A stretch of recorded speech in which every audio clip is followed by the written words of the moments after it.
What's up, bro? What's up, man? How are you? I'm doing pretty good. I'm in a really good mood, Yeah, me too.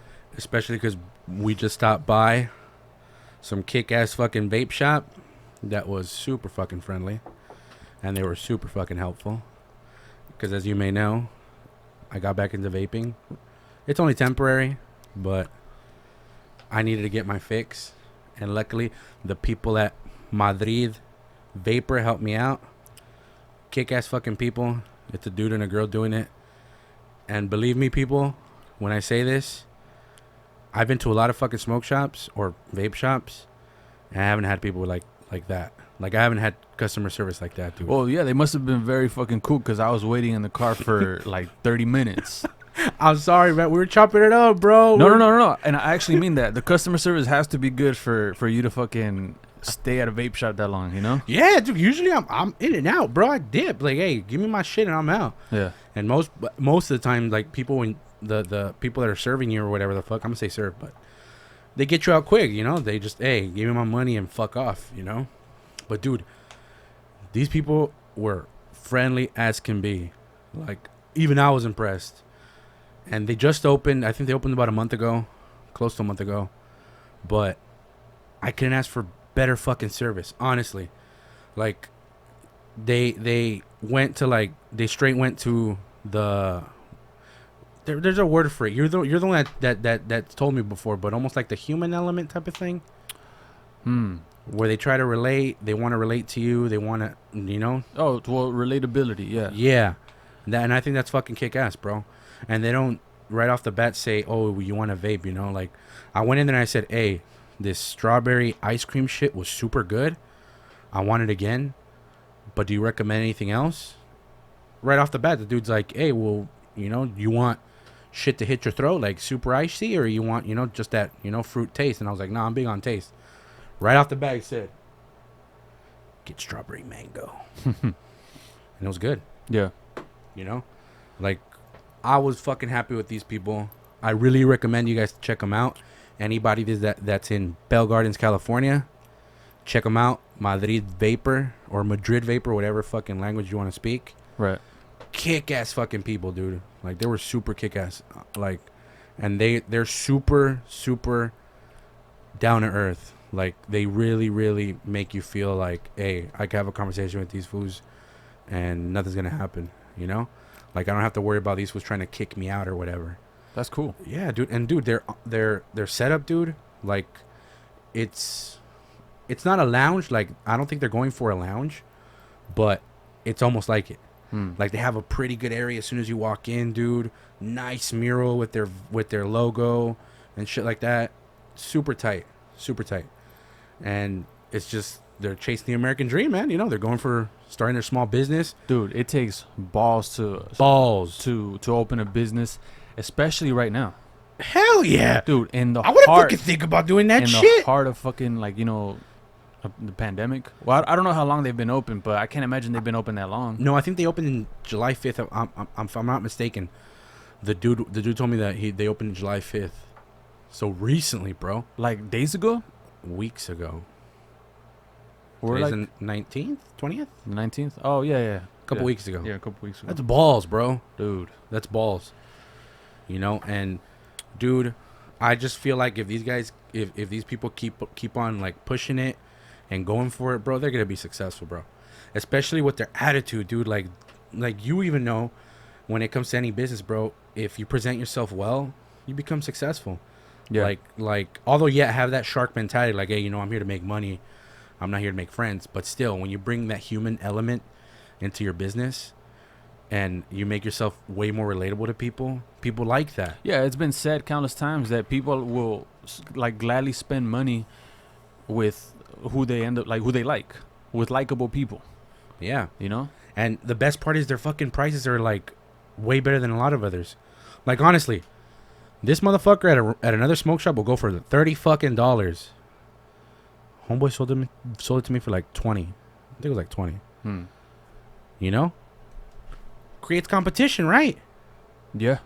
Creates competition. People are going to be like, hey, kick-ass service, kick-ass people, and good prices. Why would I not? Yeah. Yeah, I mean, I thought it was like more of like a smoke shop, you know, like weed and all that stuff. Oh no, I don't smoke weed. Bro. But Fuck no. seeing that it's a vape shop, I'm gonna head down there. Yeah, I'm gonna dude. give me one of these. They sell cigars, Oh, okay.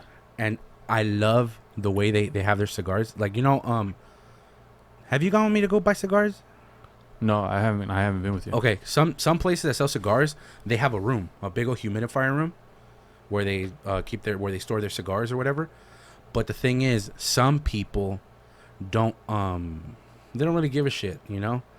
They just see it as product they're gonna sell or whatever. So fools will leave the door open, where they eventually dry out and you get a shitty cigar. Not all places, but some. This dude, instead of going for big, he said, "Nah, I want to have more control in my product." So he has like a tiny humidifier like this, where he has like a handful of cigars. But dude, the quality is A1. A1, because he wants to make sure he puts quality over quantity when it comes to cigars, and I think that's fucking dope. That's fucking dope. That's super kick ass. So again, check out Madrid Vapor. If you guys are ever in Bell Gardens, California, check them out. Kick ass fucking shop, believe me.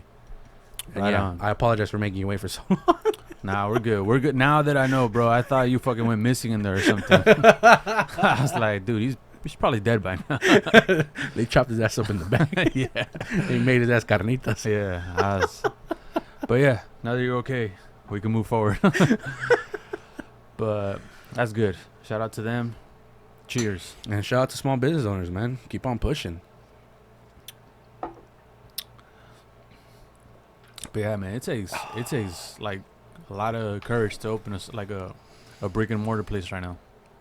So we gotta support those places. You have to.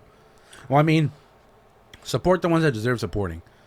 You know, a lot of people are quick to say, "Oh, well, you gotta support small business regardless." I feel like, yeah, but if they deserve it, right? Like, Yeah. why do you want to support a small business where the quality of their merch or food is ass and their service is ass? Of course.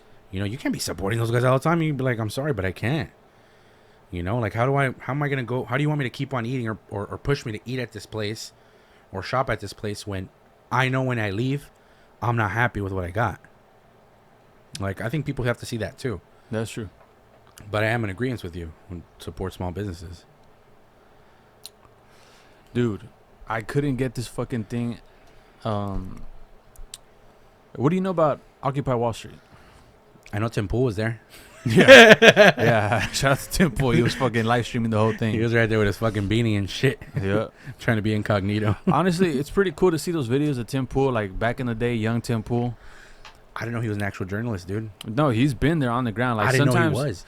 you know, people rag on him for like his opinions now, or like he's more of like a just Commentator. commentator, like just sit back, let everybody do the work, and Yeah, no. But like he did pay his dues. He earned his stripes. He definitely earned his stripes. Because he was in Sweden also, right? He's been to Sweden When he's- that whole shit was happening with the Syrian immigrants that went there. Yeah, he has a video of something about like That's how I learned about him. in the no-go zone in Sweden. Oh, How basically there was an area where even cops told you like, hey, buddy, you kind of want to get out of here. Police still would tell you like, we're the bad guys. You know, we're here. yeah, Fucking. I remember that. They're just like, nah, buddy, you gotta. Yeah, because you those gotta get out. even the cops would get fucked with. It's not safe. Yeah. Yeah, like even the cops would get fucked with. Like even the cops were like, we don't even go there. Yeah, but Occupy Wall Street, it just, dude, like one of my fucking favorite videos of all time is just seeing Peter Schiff when he went down there with his infamous "I'm the 1%" or "I'm part of the 1%. Let's talk." And he had another dude hold the sign, and one of the Wait, for some people that might not know who Peter Schiff oh is. Peter Schiff, Who's Peter Schiff. he heads like a Europac, which is like some kind of investment management firm. Mm-hmm. Is the best way I can describe it, you know. Obviously he deals with like people of high net worth, and you know, obviously they So fancy motherfuckers. fancy motherfuckers that got a lot of dough, a lot of money. They obviously want to multiply it. Yeah, they got So, that fuck you money. So yeah, he handles like, you know, big people's big piles of money. Mm-hmm. But even him, he was talking about Occupy Wall Street and how these big banks were, you know, bailed out. That's what got a lot of people pissed off. Now that you mention it, it sounds familiar. I still don't know much about Occupy Wall Street, honestly. But saying that, the whole bailout part, I think, isn't that the whole Bernie Madoff thing? Yeah, and it shed a Or light. wasn't it like a big thing about it? Well, actually, Bernie Madoff, I don't know when the fuck that was. I feel like that was way before. That sounds way earlier than 2000, around 2008. Or was it that gold company, whatever the fuck? Because Goldman Sachs. Goldman Sachs. Yeah, it was around that time. Because if I'm not mistaken, Occupy Wall Street, the actual like protest took place in 2011. So Oh, shit, really? Yeah, so you're talking a few years after. No, 10 years ago. Yeah, but you're talking a few years after the, the whole Bernie Madoff crash. Oh, okay. Bernie Madoff, again, that sounds like it was earlier. I really don't know. I'm just throwing shit out there that I've heard. Yeah. That I'm thinking probably correlates with that. But yeah. I may be wrong. Right. Yeah, but honestly, obviously, like, the whole Bernie Madoff situation had to be one of those things in that big pile of shit that people were just like, dude, this is... It was one of those extra flies that said, okay, too many flies on this. Yeah, this is disgusting. Like, how is there... These guys get away with this corruption? How, like, what government is there for us to trust? But what corruption do you mean, though? Corruption as far as, like, people that work in Wall Street, like, the kind of money that they were making off the backs of, like, working people where, okay, basically, me, you, our businesses wouldn't get bailed out. Because we're small. Yeah, but we don't have employees. These huge banks were bailed out. And one of the things that I'll never forget Peter Schiff talking about, where he goes, what we have today isn't really capitalism, it's corporatism. Corporatism is what causes anger because these people get to make their profits privately. They keep it for themselves. Okay. Their losses are public. They get bailed out. Whereas capitalism, what capitalism is, it's private profits and also private losses. Meaning you have a good business strategy. Okay, keep your money. You did it basically on your own. Yeah, you made it. You fuck up your marketing, you fuck up your whatever it is aspect of your business. That makes you lose money. You take those losses privately as well. So basically what he means is like, hey, businesses, if they're meant to flourish, they're gonna flourish. But if they're meant to burn, they gotta burn. You gotta let them fail. Oh shit! He goes, that's what capitalism really is. But it's true because then that gives opportunity for other businesses to replace them. Yeah. You know, where you could say, hey, well, I had this fucking type of business that I grew to a multi-million-dollar thing. I fucked up and decided to say, oh, maybe let's do this business strategy, and I plummeted. Oh well, you plummeted. Yeah. Well, now you got this business that does the exact same thing you're doing, but they didn't do the stupid shit you did, and now they're on top. I think that creates opportunity. Yeah, and also Patrick Bet-David, he had a very similar outlook or perspective on capitalism. It's like, dude, the beauty of it, what I love about it is you have the freedom to sell whatever you want, obviously so long as it's legal. No, yeah. And you have the freedom to buy whatever you want, obviously, as long as it's legal. And you also have the freedom to fail. Yeah. You have the freedom to rise above or crash and burn. And then he goes, that's the ultimate freedom. To actually test your business ideas. So, Peter Schiff's, his stance on it is companies shouldn't get bailed out, right? Should not get bailed out. Okay. So, I got a follow-up question. Do you think he says this because he hasn't had a business crash like those? This is me thinking. I don't know the guy. I don't know much, but you know more about him. So maybe he has had businesses that have crashed and burned. But do you think he says it because of that? Because he's like, well, I'm only saying it because my business haven't fucking gone down. That's a good question. You know? I don't know his like whole professional profile. Yeah. Like, because maybe he started a fucking bakery and he failed. Because I'm pretty sure. Like, think about it. Like, if the guy, like you said, he runs a big old fucking investment firm. If it went under, I really doubt if the government said, hey, well, we'll bail you out. I really doubt he'll say, nah, my business is meant to burn. Yeah. I'm pretty sure he'd probably say, hey, fuck it, give me the money. Inject me. Inject me with it, bro.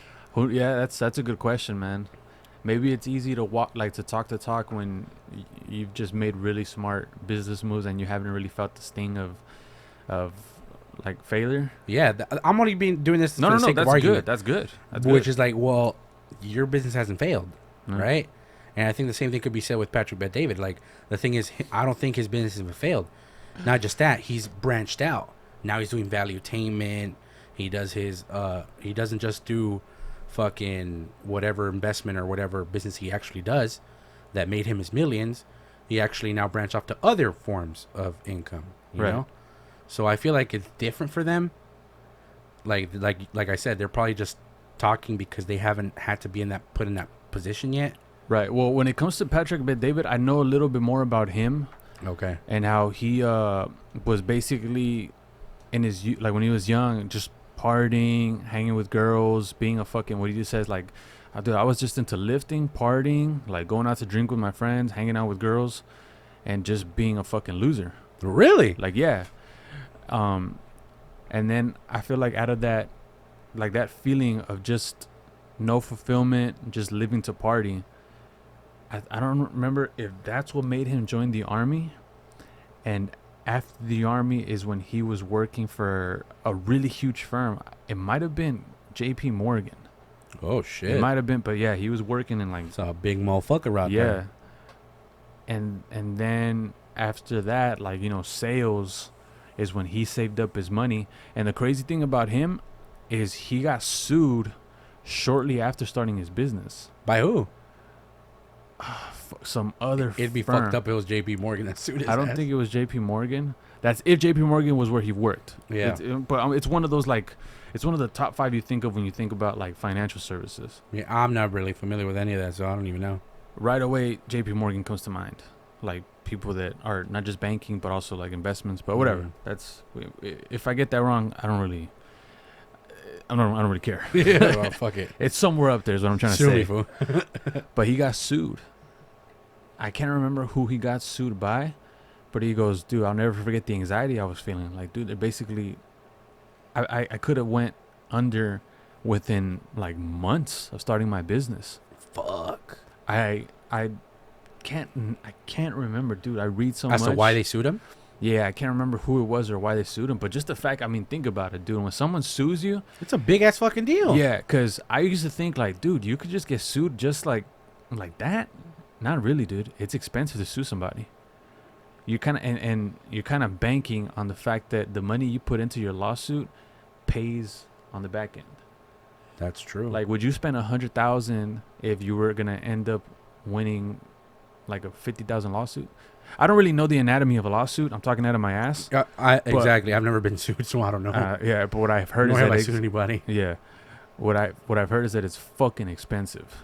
I have been unknowingly been part of a class action lawsuit against Levi's that I didn't even fucking know about. What'd you get out of that? $20? No, I got I got a letter saying like if I took part in it, I'd get like $3 out of it. No way! I swear to God, dude. because I guess what happened was I guess they were suing. I don't know if it was a specific store I worked at.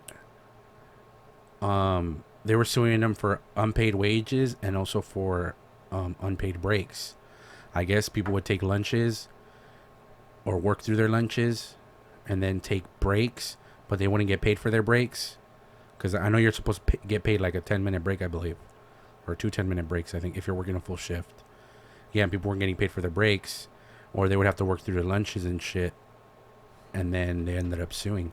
So I guess it was a big deal because even I got a letter. Dude, I only worked fucking Levi's for like 2 days. Because they were fucking shit. Yeah. That's why, after that, bro, I said, I'm never working in retail in my life. That was like my first job ever. And I only lasted 2 days. I worked the day I had my, what's it called?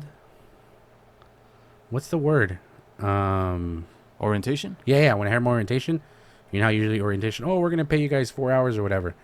Yeah, right after we got out of orientation, they're like, oh, we need help to unload a container. Could you stay? And I was like, yeah, fuck it, I'll stay.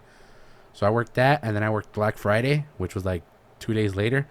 After that, everything was on call, bro. I had to call every fucking day and be like, do you guys need me today? Oh, what's your name? Oh, this motherfucker. And they're like, oh, no, you're good. But if you didn't call, you were no call, no show. So it's like, what the fuck? Yeah. Why don't you just let me know if you need me or not? You know, like, you could have just told me, hey, we're only going to need you for Black Friday, asshole. After this, don't even bother calling. You know? Yeah. And here I was like a fucking idiot, putting in the hard work, making the man happy by fucking folding the Levi jeans super perfect and putting them in the shelves, thinking, oh man, I'm gonna make a career out of this. Yeah, just some places that I feel like there's not really career opportunities. There's not a lot of growth. No. No. And that's one thing that after that, like, that was a really good experience for me when I got out of that job, where I was like, the next job I get, I need to make sure I could grow in it. And I started working at it was like some company that packed lunches for schools, I guess. And I worked there for one day. I started, and then they had me sorting out trash, bro. Like, I had to separate styrofoam from rotten food and then plastics. So they would throw everything in one bin. I had to dig in there, be a trash digger, and be like, oh, this styrofoam, this goes to this bin. Oh, rotten food stays in and plastic goes in this bin. You know, had to start there. And then there was some dude that was a forklift driver, and I was like, how long you been working? He goes, oh, I've been working for like 4 years or whatever. And I'm like, how's the pay look? Like, is it good? And he goes, I haven't gotten a raise in the past 3. I was like, what? I was like, have you asked for a raise? He goes, yeah, they told me that, if I need a raise, I could go look somewhere else. I was like, yeah, this ain't for me, bro. This ain't for me. I was like, yep, this ain't my job. I'm out. Yeah. And that's the mentality after that. Like, that's where I was, I'll jump to a job, and I said, okay, if I have opportunity for growth, I'm going to stay, see how long it's going to take me. If I feel like it's going to take me too long or they're bullshitting me, I'm out. And luckily, most of the companies that I have been, I've had opportunity for growth. Maybe not as much as I would want to, but obviously that's what would make me say, you know what, this is as far as I can go for now. I'm out. I'm going to the next one. I've never been afraid to fail, because I feel like it's the process of growth. You got to fail, so hey, I got to do it this way now, or I'm going to do something different now. You know? That's the way I've always seen it. It's a very good perspective. Me, I have been afraid of failure. I have. Which isn't wrong. Yeah, because I definitely, I would say the younger me did not know how to fail properly. Like, you just take it, not like a man, but you just take it. Yeah. You accept it. You get a little introspective. You see where you fucked up, and then you go forward. Me, I'd feel like it would just like cut me deep, Really? Yeah. But there's nothing wrong with it, because that's how most people are. It would just be for me like the feeling of being a loser. Yeah, like you're like, fuck, I can't believe I lost this shit. Like, dude, this wasn't a hard job to lose, but yet I still lost it. Right. Or looking uncool. Or when it comes to jobs, I didn't just mean fail at jobs. I meant just failing like on little like endeavors, But when definitely like when it comes to like jobs, you just feeling like not like you're seen as I guess the loser at work, like the guy that no one sees as someone that can like move up, or worth mentoring. I'm not talking about now. I'm talking about past jobs when I was younger. But you don't think there's also a possibility that it was like kind of like sabotage, though? Like that you probably believed, oh, maybe they probably didn't see anything in me. Oh yeah, definitely. But in reality, it was just like, nah, these fools probably saw something in you, and they said, nah, I need to secure my job. I'm not letting this fool go over me. Yeah, of course. We need to do everything we can to get this fool out. Because I know that happened with me when we were working together, and I left for that welding job. I started at the bottom, bro. I started fucking painting pieces, and then from there I started moving up. Hey, well, now you're gonna be a bandsaw operator. All right, fuck, I'm gonna start operating the bandsaw. And then they were like, hey, well, you want to start learning how to weld? Fuck yeah, teach me how to weld. And then from there I was gonna go up to like reading the actual plans to start fabricating the actual pieces they were doing. They call it fitting. So you want to be a fitter? And I was like, hell yeah, start putting me on there. But once I started doing that, like, I started noticing I would get called into the office a lot more. Like, hey, well, this person said he fucked up this. And I'd be like, what the fuck? I didn't fuck it up. Well, this person's been here longer, so they know when you fucked up. So, yeah, you did fuck up. And I'd be like, fuck. So eventually it got to the point where they said, oh, well, sorry, man. We don't got any work. We got to let you go. And I'm like, I knew what it was. I knew it was like, yeah, this motherfucker just didn't want me here anymore. It kind of got me down a little bit. But I didn't let it keep me down, because the way I saw it was like, hey, it's their loss, It's their loss. I had a lot more I could have brought to the table. that could have helped them out. They choose to tell me to go fuck myself. Oh well, I'm going to take my experience and my knowledge elsewhere. And that's how I did it, and luckily in other companies I was going to, I did have those opportunities to grow. But then I also had those opportunities again where I'd run into some motherfucker or something that would just be like, hey, nah, sorry, bro, you're out. Yeah. I would definitely say like that was my mindset then though. Yeah. Now it's way different. I'm way more, I feel grounded, and it matters what you study. Like now I feel so lucky that I get to just turn on my phone, go on like places like YouTube or whatever, and you can study really successful people. Yeah. And there's this thing called reverse engineering where they basically tell you, just start at your goal. Whose accomplishments do you're obviously not gonna want to walk in their footsteps, but mirror them. Yeah, you study them, and they say start at your goals and just work your way backwards. Yeah, like you want to mirror them. That's the thing. Like obviously you don't want to go ahead and completely copy their form of, I guess I want to say like business or whatever, their whole business model, but you could mirror it to where it's to your liking and to your fitting. Yeah. Where you could say, oh, I'm throwing out the shot at a can, like, fucking donuts, Oh, well, I see this donut shop has been steady going for the past 20 years. They've never gone slow. They've never lost customers. They've actually been able to employ multiple people. I want to do something similar. Exactly. Oh, how did they do? Okay, well, location. All right, well, I need to look for a location similar to where they did.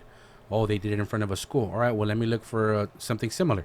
Mm-hmm. Doesn't have to be an elementary school. It could be a college. Right. How many people like going to fucking Starbucks and having their coffees while they're doing work or watching porn or whatever? Elementary kids are fucking broke. Yeah, exactly. No, but I'm talking about the parents, After kids fucking get dropped off from school, the parents love to go to the coffee shop, drink a cup of coffee before they go back home and do whatever housework they're going to do, True. But you take it on another step further. Be like, hey, you know what? Instead of me catering to adults that are dropping off their kids at school, I'm going to cater to college kids who I know are going to stay there longer than as opposed to parents that were just dropping off their kids. These people are going to, if I give Wi-Fi service, they're going to stay there for a couple hours, maybe all day. They're going to be coming, oh, hey, can I get a refill? Yeah, I got you, dog. True. Hey, you know what? I'm hungry. Can I get a donut? Can I get a croissant? Or what else do you have to offer? Hey, you know what? I think I want to offer more than just donuts. Hey, we have a really small kitchen. We're offering little food here and there, little finger food. We're offering chicken strips or whatever. That's how you're marrying it, but you're not doing the exact same thing that other donut shop you want to kind of copy was, I feel like people could go ahead and do that. Yeah. Very fucking true. Yeah. But we completely deviated from Occupy Wall Street. Well, I mean, I don't really know too much about Occupy Wall Street, but it does interest me in learning more because, I mean, that shit is like a point in time where people gathered inside that fucking, I forgot the name of the park too, in New York, and like a whole movement started. They didn't just occupy Wall Street. It became like this shit happened in multiple cities. I remember they asked Obama at the time, like, what do you think about this? He goes, yeah, I heard about that movement. I feel like him and his friends weren't too happy about it. They were probably like, fuck these guys. It kind of shed a light on like where's the corruption? How long does where people stand on it too? Yeah, like how was it with Wall Street Bets? Right, that Reddit page. Yeah, and if anything, that's like a echo. Yeah, of Occupy Wall Street. Yeah, but and that was kind of like the first time normal everyday possibly, because who knows, maybe some of those fools were actually investors and they said, no, you got the ins and outs, motherfuckers, we're about to let everybody have it, possibly. But where they got together, ordinary citizens got together and they said, hey, we've all been studying this shit, we got a way to clap back at Wall Street, let's do it. And this time when Wall Street actually lost, what did they try doing? Going to politicians like, oh no, hey, let's start crying about this shit. Oh, politicians they try get to involved. Shut down like investment apps that. Yeah, dude, what happened with Robinhood where like you weren't able? I don't think you were able to buy some stocks for a bit, but you were allowed to sell it. Yeah. Where you're like, wait, what the fuck? How is that fair? Where selling it would benefit them. Yeah. Except for as opposed to you buying more, it wasn't going to benefit them because then that's when they were losing even more money because more people were buying it. Exactly. And it's a trip. It's fucking crazy how it got like that. Which kind of gave me like a shimmer of hope. Like, hey, you know what? Excuse me. the game might be corrupt, but it's possible for both sides to even the odds on each other, you know? Like for years, Wall Street was actually winning or whatever. But this time, everyday motherfuckers, incel buddies said, I think it's time we clap back. Yeah. And they were able to and make a killing out of it. I heard some fools made millions. I don't know if that's true, though. I was seeing screenshots of like people posting their fucking their Robinhood how much money they made, and there was definitely some people with like 300,000, 60,000 off of like GameStop, off of like fucking AMC. Yep. Jinx. Bitcoin too. There was people like taking screenshots like, dude, I fucking like made 80 grand on Bitcoin. Yeah, right now Bitcoin's doing bad. After that China crackdown, they're doing bad. I haven't seen it this low in forever. They're screwed. They're getting fucked. They're getting fucked. China fucked them real bad, dude. Real bad. Almost like Ashton Kutcher did. Well, Ashton Kutcher didn't fuck crypto, but he fucked China. What was it that he said? So, I actually heard about it through, shout out to Valuetainment, Patrick Beck David. I heard off of him. I saw a video where they were he was discussing it with whoever he had. I forgot who he had as guest. But so what Ashton Kutcher was saying is that it's so easy for China to be able to make anti-US propaganda through the TikTok app. How they could just basically blast the shit out of it to every single user. And what he also said was, the thing is, that app is heavily used by our youth who have very impressionable minds. And they could easily be influenced by that anti-US propaganda and make them think that way, make them think, have anti-US ideals, And like this fool basically came out saying like, we can't have this shit anymore. Like now we can't have TikTok, but we have to at least try to check them. Where they say, okay, we know what you're trying to do. You're not trying to make an app where people are trying to have fun and people are trying to post silly videos or stuff like that, What you're actually trying to do is you're trying to hit us with an agenda of making sure you indoctrinate all the youth that's using this app. Because, dude, nowadays you see fucking 6-year-olds using that app, posting videos of themselves or, doing stupid shit like that. So I don't think it's that hard for a country who owns that goddamn app to go ahead and say, all right, we're a military to start blasting it. Hey, we're throwing all anti-US propaganda through this shit, or we're throwing all pro-communism shit into this app, which I don't use TikTok. I've never used it, so I'm not familiar with it. But come on, if Facebook's been able to basically shadow ban people who are opposing COVID vaccines or whatever, I'm pretty sure TikTok, who is run by the government, who has nobody that checks them and nobody that they have to respond to, they're going to take full advantage of it. Like, who are you going to complain to if the government themselves are the ones that run the app? At least for Facebook, you could go complain to the government like, hey, Facebook is acting up. So then the government could come back on Facebook and be like, hey, what's up with you, dog? As opposed to TikTok. You can't complain to TikTok because the person that's running it is the actual military and the government. What I've heard about TikTok is they claim to be a private company, and to some degree they are. Like they do have a parent company. I think it's called Tencent. I might be mistaken, but I think their parent company is called Tencent. Like it had a legit founder and everything. Really? But these companies, these firms, like they have to have a mandatory couple of CCP representatives. Oh, they do? Yeah, where you don't really have people in the fucking let's say the Air Force that work at Facebook to make sure that you're doing it for national interest. Yeah, so it's like us. Let's say us, we're starting the podcast or whatever. We finally get LLC'd and we finally make our shit legit where they were legit already. And then the government says, we're cool with that, but you need these two foods there at all times now when you're recording. We literally have to have a dude from the FBI sit here just to make sure that everything is like pro America, you know? And then we're gonna be like, hey, so we're gonna be interacting with this one? Nah, he's just gonna be there making sure you guys don't fucking say no stupid shit. Yeah. But that's the deal with them. Whereas here in America, have you seen when they were grilling Mark Zuckerberg? Like, I think it was members of Congress, where they were asking him, you know, Mr. Mark, would you feel comfortable sharing with us the hotel that you stayed at last night? And he was like, well, actually, no, I wouldn't. He goes, would you be comfortable sharing the last couple people that you shared, like, you know, private messages with? And he goes, well, no, They're I private. wouldn't. No, I remember he said they're private. He goes, no, I think, well, yeah, he might have said that, but basically he goes, I think you kind of get where we're going with this. Like, you know, we want our privacy too. Yeah. Just like there's things you don't want to share with people, we want that privacy as well. It's true. It's because it's true. Like, we get it. It's your company or whatever, but you do follow some guidelines where, hey, you do have to respect people's privacy, you know, and their information. We get it. That you're giving them the option to leave. Like, hey, you could just delete your account now or whatever if you don't like it or whatever. Cool. But what I've also heard is that supposedly these guys, if you do delete your account, they still keep your information and sell it. Yeah. So it's like, you're not being completely honest there. You're still fucking people over with their privacy and their information. So you're not necessarily giving them the option of, oh, well, you could leave.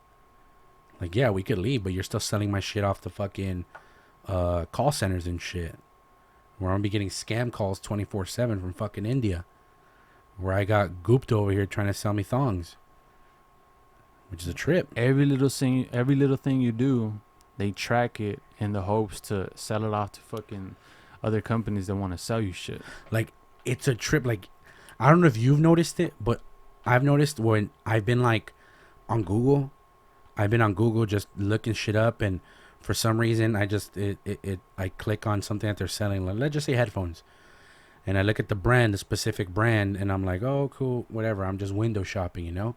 And then I get on Facebook or on Instagram, and I know where I get loaded with ads for that shit I looked up on Google. Where I'm like, wait, what the fuck? How the fuck did Facebook find out I was looking through this shit? That's why Facebook's free. And it's a trip, huh? That's why it's free. It's crazy, dude. I tripped out on it. I forgot what channel on YouTube. It's this guy that breaks down economics that I like watching. And he goes,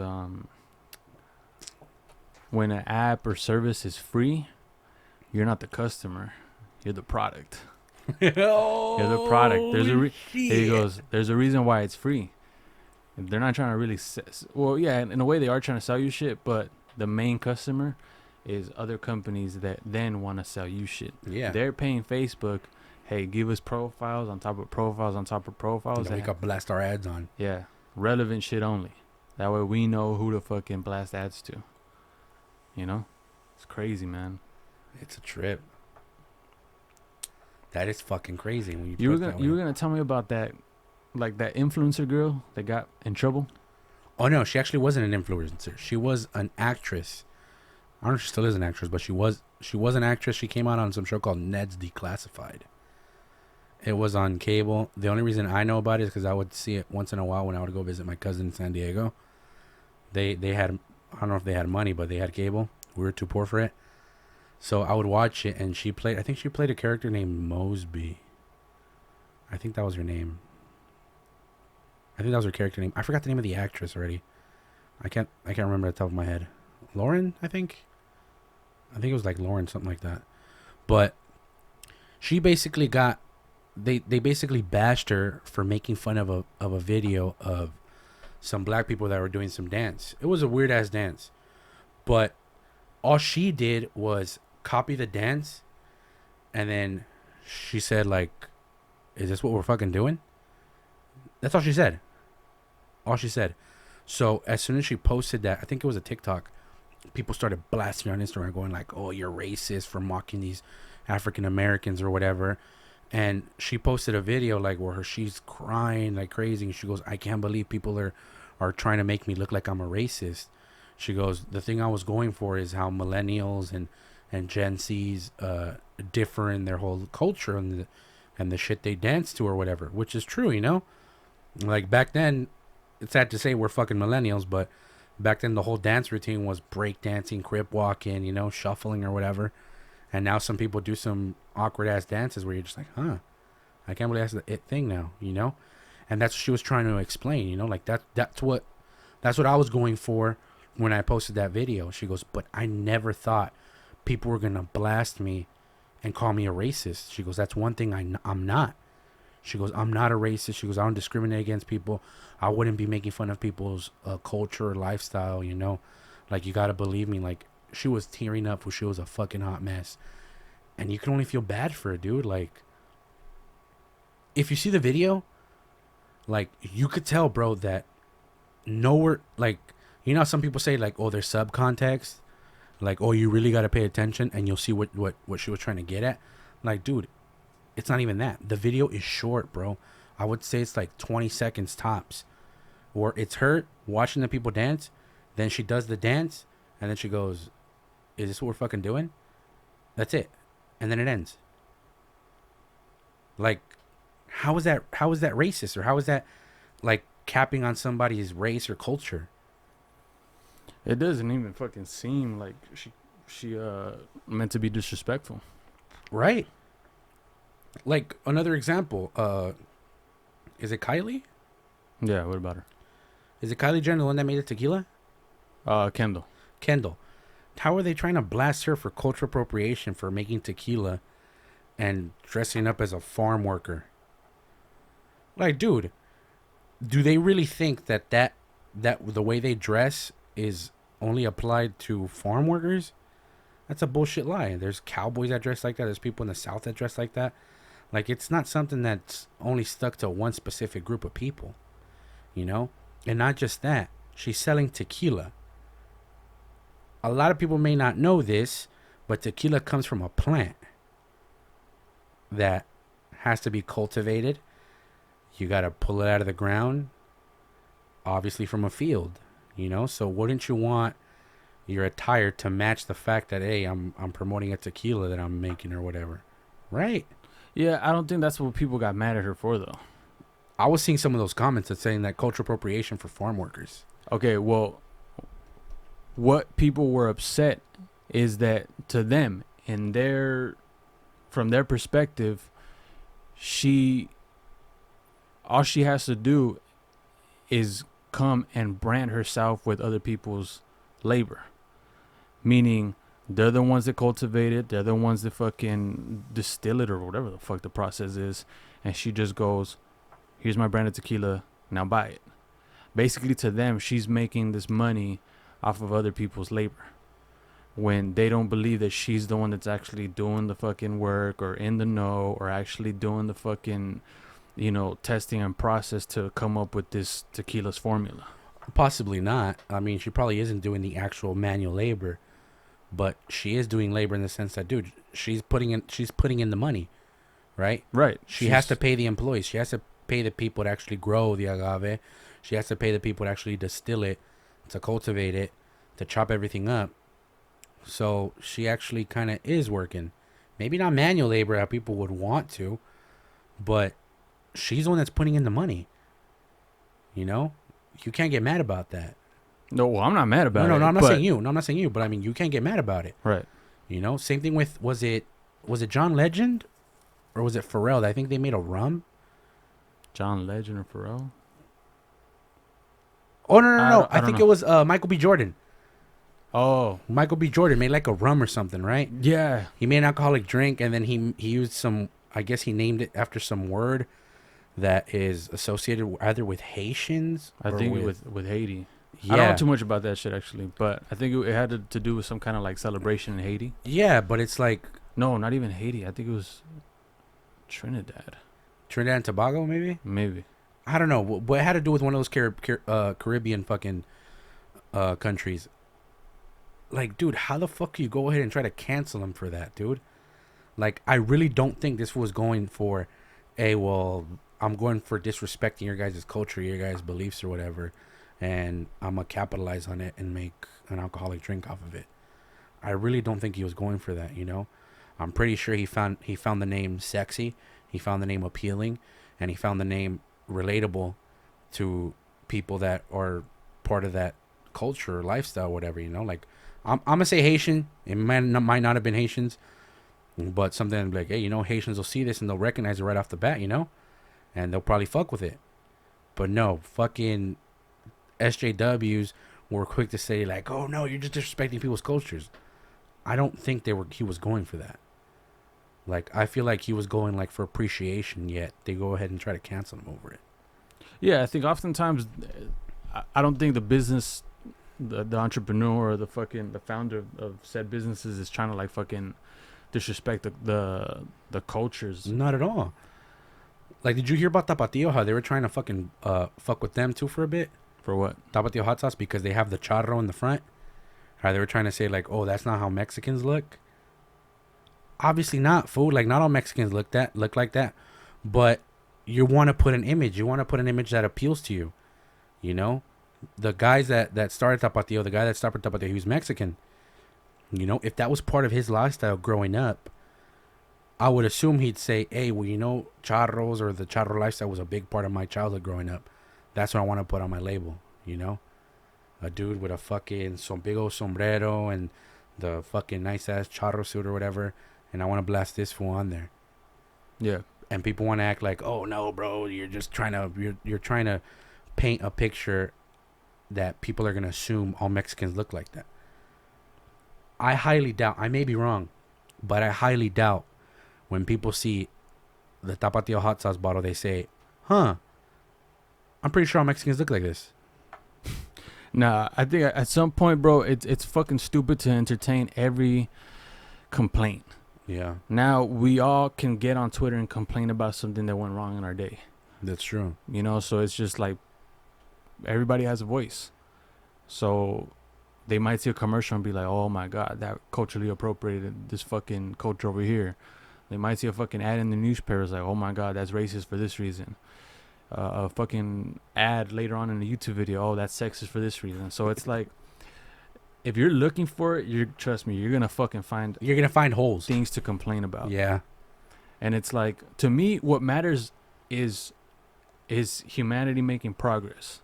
Yeah, definitely. I think we are. So long as, like, you know, every now and then we can point out and be like, you see how things used to be fucked up in this aspect? Come on, let's be honest. We've made progress here. And it's fucking funny you point that out, because I remember on Facebook I shared some shit. Basically, it was like it was a statue of Confederate soldiers, right? But there was a title on it saying like although it may be offensive, it may be provocative, it might make you feel sad or angry or shocked, it's something that you shouldn't erase, so you could remind yourself how fucked up things were at one point in time and how they're not like that anymore. Basically, what they're trying to get at is don't erase history, you know? Yeah. And I remember sharing that, and some fucking dude, I really don't know what he's trying to get at, honestly. But he was just like, oh, yeah, man, just imagine yourself being a black man walking up into a courthouse with a big old Confederate statue right in front of it. Just think about your odds in that court case. And I'm like, bro, maybe 30 years ago, I would agree with you. But maybe you might know somebody that went through that I don't know. And if you do, let me know who that was. But honestly, I don't really think that people of color who walk in to a court that happens to have some sort of Confederate memorabilia worry about, oh shit, I'm going to go to jail. We're not living in those times anymore. Wait, maybe they do worry about that, but I don't think it's a statue. No, yeah. But he was trying to point at... That it's the statue? It's a statue that would make you think, oh shit, I'm going to jail. Like, I'm fucked. Because there's a statue of a Confederate memorabilia here. This right away lights up the red flag, like, oh, everybody here in this court is racist and they're going to do whatever the fuck they do to keep me in. You know? Like, I agree, obviously, when you go to court for a crime or whatever, yeah, the prosecutor's job is to fucking put you in, you know? They're going to be soulless and do whatever they can to make sure they convict your ass and put you behind bars. Yeah, I agree. What I don't think is any type of Confederate memorabilia is right off the bat going to say, yeah, bro, you're going to jail. Yeah, dude, I remember it was last year, and I think maybe the year before that too, and it might have been every fucking year, where they were just like bringing down these statues, like fucking just bringing them down with rope, dragging them to where they would smash and fucking break. And I was thinking, like, I mean, I understand if people don't want to see those in their fucking parks, right? If a community says, look, do we agree for the majority that we don't want to see this? But I was like, I don't know if destroying them is the best thing. Maybe putting them in like a museum. I completely understand why people wouldn't want to see them out in public. Like, yeah, dude, what the fuck? We got statues of fucking Confederate generals and shit. I mean, But destroying them, to me, was like, that's erasing history. yeah, but I understand putting them in a museum. I understand that argument. which hardly anybody goes to museums anymore. But I really don't think they should. What if the community organized and If wanted the to? if the community decides to say, yeah, let's take it down, all right, take it down. You know, they used democratic means and nonviolent means to take it down. You know, if you guys voted on it, all right, cool.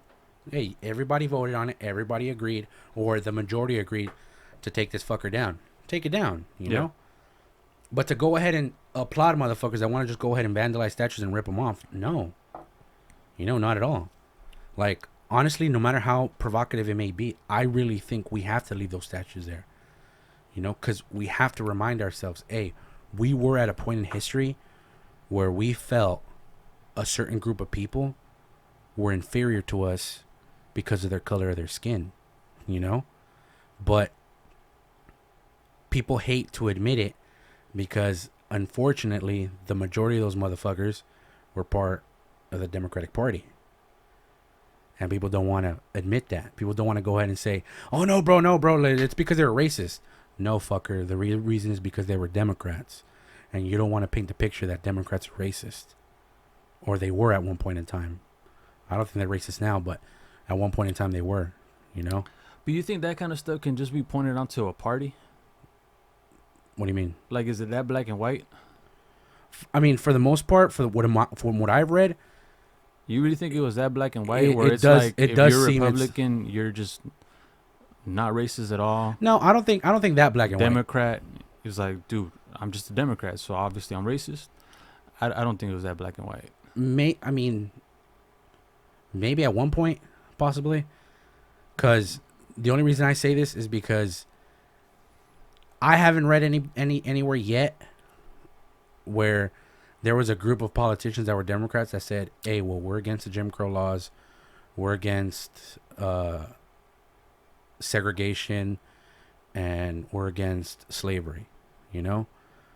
I haven't seen it. There might be record of, oh, no, well, actually, there was this group of people that completely, you know, didn't agree with this shit. Yeah, there's definitely probably some motherfuckers like that.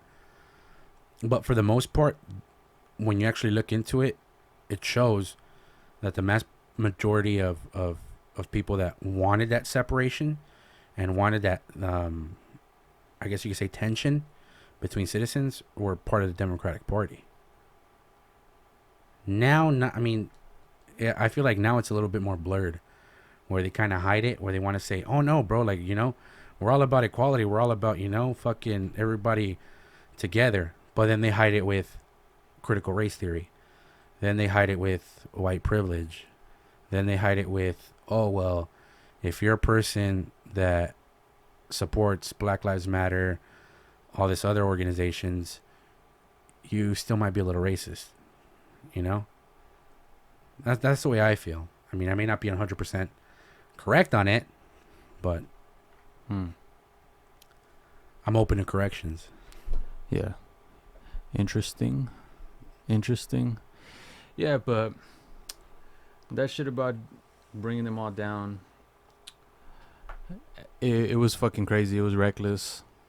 I think, like you said, if communities come together democratically, decide we'll leave them up, the majority of us agreed to leave them up, cool.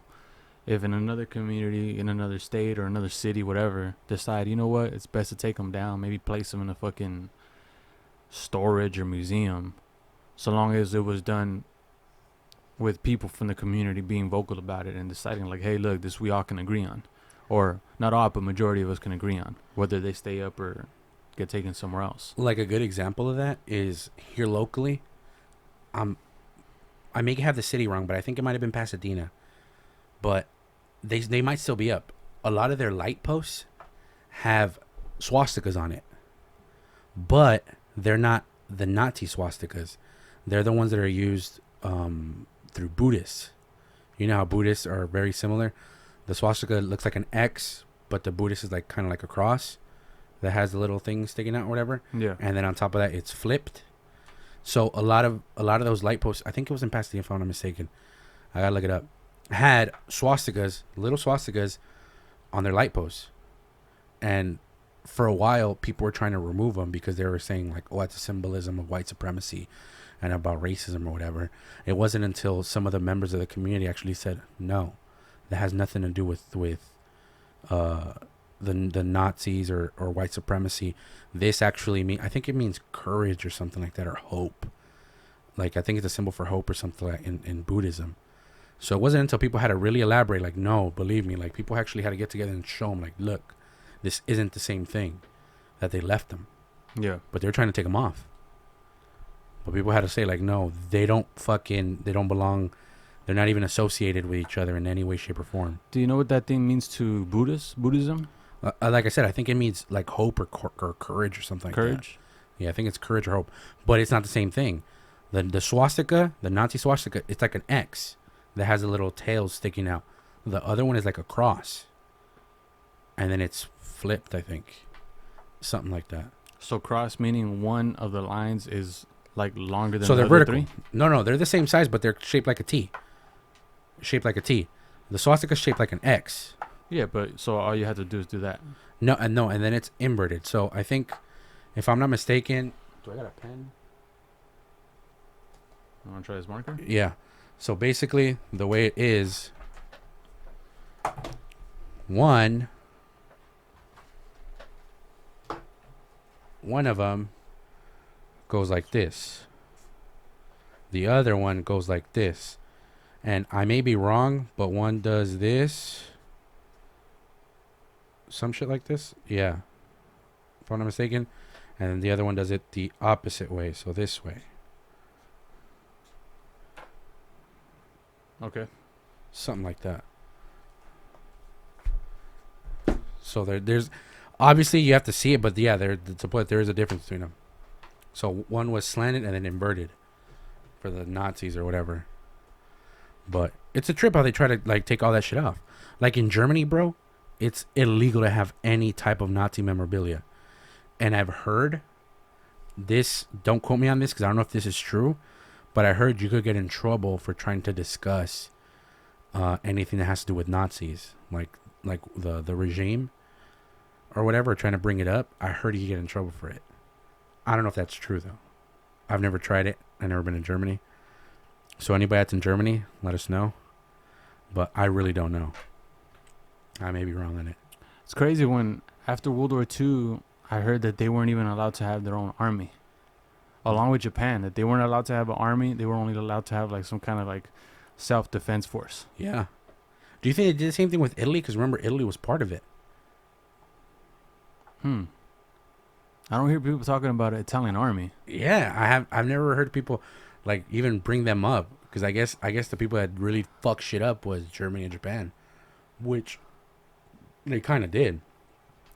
Because Japan attacked the U.S., they actually invaded China, they invaded Korea, and I think they either wanted to invade Taiwan or they invaded Taiwan too. Because I do know during World War II, a lot of people also left to Taiwan. So, yeah, Japan fucked up a lot of shit. Like, they went after all kinds of people. And Germany did the same thing. They went across Europe. You know, they took over Poland. They took over France. And they were trying to go further. Fucking assholes, huh? Fucking assholes. And then Italy, I think Italy just stayed there. Just minding his own business. Minding his own business, but still fucking shit up. Being evil, but just like, hey, man, we're local. We're local. We don't want to go anywhere. And then Spain was doing the same thing. That Francisco, I think, or Franco? No, Franco, I think. Spain was in the Axis as well? They weren't part of the Axis, but they did have strong support of Germany. Like, they supported Germany, and then Germany supported them a lot. Because I know they were going through a civil war at the time. And they were very, very much Nazi sympathizers. It's said there's a show where Tim Kennedy, the UFC fighter, comes out called Hunting Hitler. It's said that they found a base in Spain that housed German submarines, where they believe Hitler fled. I think he flew from wherever he was at, because they were able to find a tunnel in Germany where his bunker was at that actually led to the airport, which was, I think, like a 20-minute walk. And then that airport also had easy access to like some big ass main road that could have been used as a makeshift airstrip, so it didn't get shot down by the Allies. And that they believe he used that, fled on a plane, got to Spain, where the dictator Franco said, "Hey, don't trip, we got you." So they put him in a submarine there that they already had waiting for him, and that's how he made his way to Argentina. Because people may not know, Argentinian people were massive supporters of Hitler too. Like, they supported the shit out of those fools. Like, they got so many buildings that were owned by the Nazis at one point. Like a shitload. That's what Tim Kennedy did in the episode as well, right? Yeah. Where he dude, like, these guys go crazy when it comes to hunting Hitler. They go through everywhere. Like, dude, they found a house, bro. Think about it. Like, a house like this in the middle of the fucking jungle with a bathtub, with a toilet. How the fuck they did all that, I have no idea. And they found like German memorabilia in there. Like, they found photos, they found badges, they even found like a German helmet in there. These fucking assholes. Like, what the fuck? It's a trip. Hitler was an asshole, bro. Hitler was a fucking... He was a smart motherfucker, but he was a piece of shit. Piece of shit. He was a fucking scumbag. Just fucking asshole, man. Smart, but he was a fucking scumbag. Hey, you told me you were going to teach me how to be a fucking dictator. For educational purposes only. For educational purposes I'm glad only. you brought that up, because that was going to lead me to my next topic. How to be a dictator. I actually got a presentation going. I typed all this out. And for anybody that might not have seen the series yet, which I've told you should watch, I got all this from a show on Netflix called How to Be a Tyrant. Narrated by Peter Dinklage, who, not gonna lie, his narrating skills are fucking dope. I never seen him in Game of Thrones, but I saw him on X-Men Days of Future Past. Played a solid ass fucking role. But as a narrator, he's fucking sick. So basically, the show, it goes through not all dictators in history, but the vast majority of them that were like well known or well I guess they made a lot of fucking material on these fools, coverage, and how they rose to power, how they maintained it, and shit like that. So he basically goes off by saying that there's certain steps which he calls the How to Be a Tyrant playbook. So it's so far, because hopefully they might come out with season 2, I'm hoping. But so far in the playbook, there's 6 rules you have to follow to be a tyrant, which also has certain subpoints. Mm-hmm. So the very first one, it's seize power. How do you seize power? Well, for beginners, outrage sells. What you got to do is, people are always looking for somebody to blame. Show them that your enemies are their enemies. Example, intellectuals, deplorables. Deplorables are usually people with disabilities, people that are super broke and that are poor and are beggars or whatever. Loose women and immigrants. You always want to show people like, hey, these are the motherfuckers we don't want to fuck with because they're fucking up our country. Next on that one, when it comes to outrage sells, is fight corruption. Conformity is a goal tyrants strive for. They call it unity. So within that, what you also got to do when it comes to seizing power, fucking Mao Zedong, you clever little fuck. What you always got to do is you also got to build your squad when it comes to seizing power. How do you do that, you may ask? You got to build a team you trust. Examples: Muammar Gaddafi, which was the dictator of Libya, his inner circle consisted of fellow army officers who helped his coup and formed the government he would run for the next 40 years. Saddam Hussein relied direct family members and members of his tribe as a base of operation. Stalin, Joseph Stalin, the dictator of Russia, he elevated key supporters inside the Soviet Central Committee, which allowed him to purge rivals and seize control. Anybody that might not know what purge rivals means, he basically killed motherfuckers that opposed them. Or exiled them. Or exiled them. Another thing, what you want, basically the people you want in your team. Kind of people. You want, one, an expert organizer to run and expand operations efficiently. You want a ruthless military man to violently enforce your whims. A trusty assistant to maintain your busy schedule. You want a decorated hero to help impress the deep-pocketed elites. And a cameraman. And probably a cameraman. And you always want to keep your eyes open for new talent. Then you choose when to strike. Wait, but wouldn't new talent...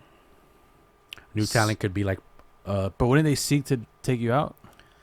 Well, the thing is, you got to build people you trust. You got to build it with people you trust. Okay. For example, like when it comes to seeking new talent, one thing that's missing there is someone that does propaganda.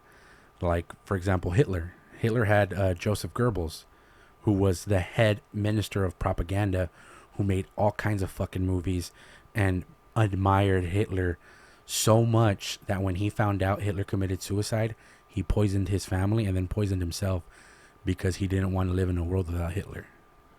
So you want those type of people in your team.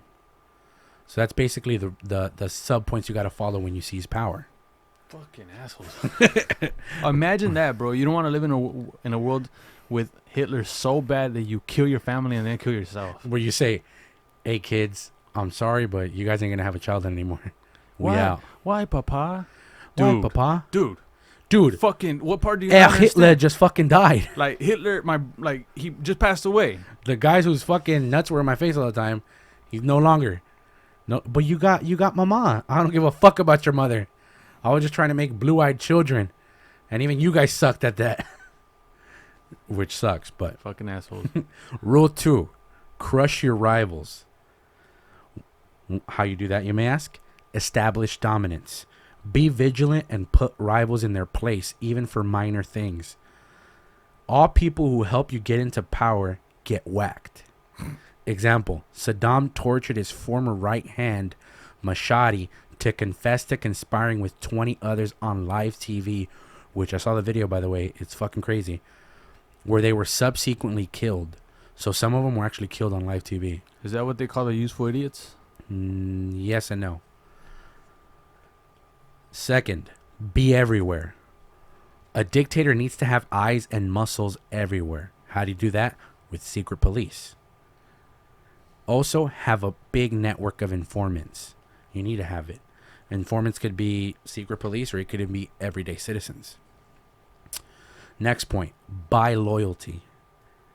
Give your coalition bribes. Kleptocracy, which is the stealing of nations' resources and nationalizing said resources. If it's valuable, take it. Next point, put your people in charge. Meaning, whoever the fuck is in your squad, you're going to say, hey, you motherfuckers are running it. Any outside help, we don't want it. Fuck them. Fucking these guys, man. Next point, control all trade. Set artificially high prices, hold back goods to create demand, and raise taxes like a motherfucker. I added the motherfucker part. Peter Dinklage didn't say that. The next point, always make sure to give to the poor and publicize it. One thing Saddam always did was he would go to random villages. He'd go into their houses. Just pass out sandwiches? No, and he'd like fill up their fridges. If he saw the fridges were empty, he'd fill them up. But let it known. Like, he'll let everybody know what he just did. Yeah, he would vlog it. Yeah, he basically would. And then he'd also even he'd also resort to interviewing the people he just helped, and they would be like, "Oh, Mr. Saddam, you just fucking filled up my fridge. I got food for the rest of the week for my family." Whatever.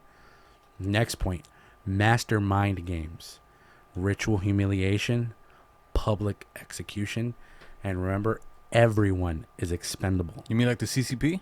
Yes. So, a good thing, well, I don't want to say it's a good thing, but a good thing that a good person actually was able to do this shit pretty good was Saddam Hussein. You said a good person that was able to do this? I mean, he wasn't a good person. You mean effective? Effective. Okay, Yeah. effective. My bad. Fucking sue me. But A very moral person that did the following. no, not a moral person. Not a moral person. Yeah, he was effective in his assholeness. Is an assholeness. Yes, because this fool would basically get people that were conspiring for treason. He'll put them like in public squares and have the people like throw rocks at them, throw shit at them, and then he'll execute them in public. For example, there was I think her name was Helga the executioner. She was a little, I think she was a teenager when that happened, if I'm mistaken. But basically they hung some dude. Muammar Gaddafi hung some dude on live television. And like this fool wasn't dying. He wasn't dying. He was hanging for who knows how long and he wasn't dying. So there's video of this girl like cheering it on for him to die. Sees that he doesn't die. She walks up and pulls his feet down so he could die. Mind you, this was done in front of children, this public execution. He got all kinds of kids from schools. He ended up taking them to a field trip to go see I guess where Qadhafi is base operations. And he let all those little kids see a public execution to let them know since a young age, like, hey, this is normal. This is normal. And not just that, you get out of line. This is what's happening. Number 3 in the playbook of how to be a tyrant. Reign through terror.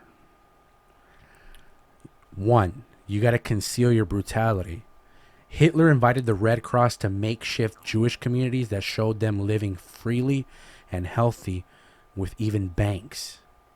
I didn't even know this, but I guess Hitler ended up doing that. Like going like, hey, look, this is the ghettos and look how they're living, where they were actually healthy, they were actually well fed, and that they were actually able to operate businesses and stuff like that. But they didn't show them anything else. They didn't show them like Auschwitz and shit like that. Stalin paid off outside journalists to paint them in a positive light. So that's what Stalin did. So with the whole potato famine, when I think millions died or hundreds of thousands died in Ukraine, I think they were trying to revolt. Like, I believe it was New York Times that ended up going. And this fool paid them off with hookers. No way. Yes, he paid them off with hookers to go paint them in a pretty picture and say, oh, no, nothing's going on in Ukraine. Like, there actually is an article that he wrote where he said nothing was going on in Ukraine. Everything was pretty fine and dandy from what he saw. The fucking New York Times? Yeah. Yeah, it was a reporter from the New York Times. I was like, fuck. These fucking guys, man. Next, weaponize the law.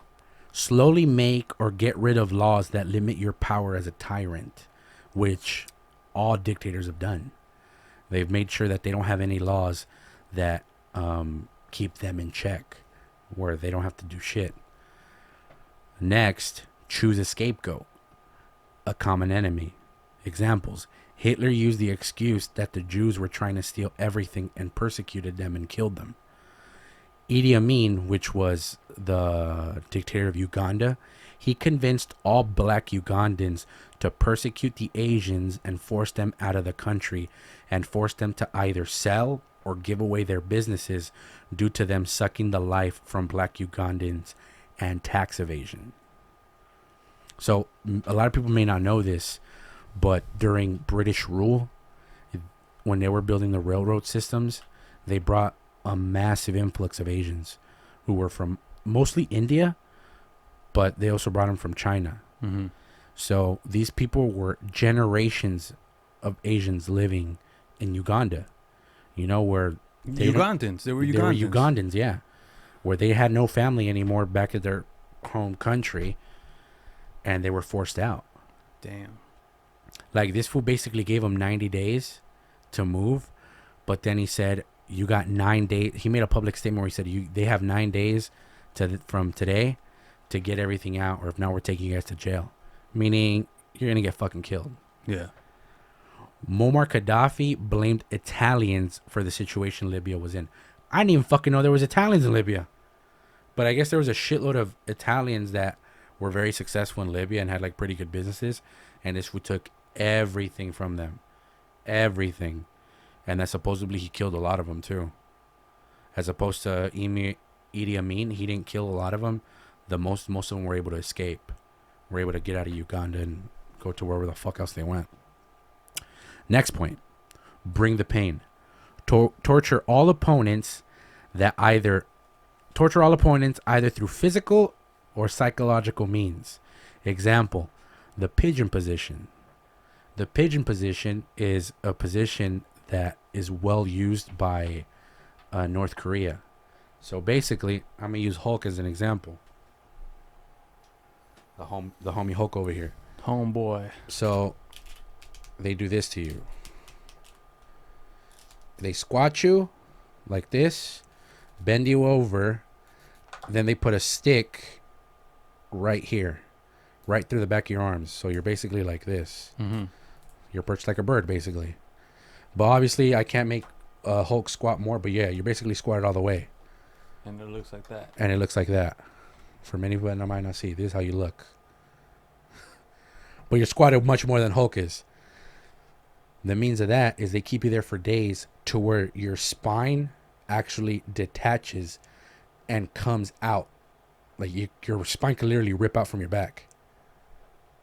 Dude, what? Yes, your spine could rip out from your back. And that's what Kim Jong-un? Il? Maybe Il. I don't know. Who's the dad? I think it's Kim Jong-il. Yeah, Kim Jong-un. No, Kim Jong-un. Right? I think it's Kim Jong-il. Or Kim Jong-il, whatever. He's the one that started that shit. What an asshole. What a dick.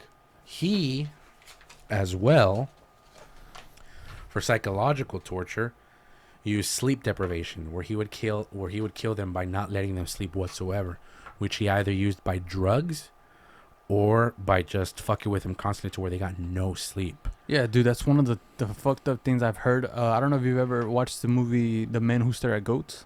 I've heard of it, but I've never seen it. Yeah, bottom line, it's just about like fucking LSD experiments in the military and like MK Ultra. Yeah, like some bullshit, right? But one of the scenes is, I believe this is the movie, where basically, like they're trying to fuck with a guy, and every time he's trying to fall asleep, they're like fucking smacking his, like making noise in his room, and his fucking pupils are like whacked out. Really? They look like this. They look like the fucking mic, bro. That's how fucking big. And they're dilated as fuck. He's just like, dude, let me sleep, let me sleep. Well, you ever heard of that Russian sleep experiment where supposedly this is already on folklore? Oh, I think, yeah, that's like some Tumblr fake bullshit. I think that's what it was. Maybe, I don't know. People still like to say that it's true. I really don't know, but they say that supposedly they actually on their quest to create a super soldier, that they wanted to see how far they could keep their soldiers up, and that supposedly the max they were able to keep them up, well, I think was like 30 something days, but they ended up either killing themselves or killing each other, and that supposedly they found some of them like that they were actually tearing their own flesh, like they were ripping themselves apart. Yeah. Like if it was like paper, like ripping chunks of skin off them, which is said, like, the human body, like you actually have the capability to bite your finger off, like if it was a carrot, but that your brain tells you, no, don't go too far, it's gonna hurt. Like, have you ever seen, like in movies when people get electrocuted, or even on videos, people get electrocuted and they fucking fly across the room? They say that what's causing that isn't even the actual electricity, it's actually your muscles. Your muscles are contracting so goddamn much that finally when the current gets cut, your muscles are what fucking throw you out. You basically jump like fucking Superman. Fuck. Because your muscle contracted so much. So, yeah. Another technique that was used by Stalin was the Strapato Technique. Basically, what the Strapato Technique is, I'm going to use the homie Hulk again, is they tied you up. Your hands weren't like this. It was backwards. They were backwards. So your hands are like this. They're tied up this way, and you're hanging only like this. So which would cause your shoulders to pop out of their sockets. Like nothing else. You weren't suspended by anything else except for your wrists. So your shoulders would bloop, bloop, all the way up. Until you were like this already. Oh my god. But by then your fucking shoulders were mangled. That's a technique that fucking Stalin used. Which is fucking bonkers. Next point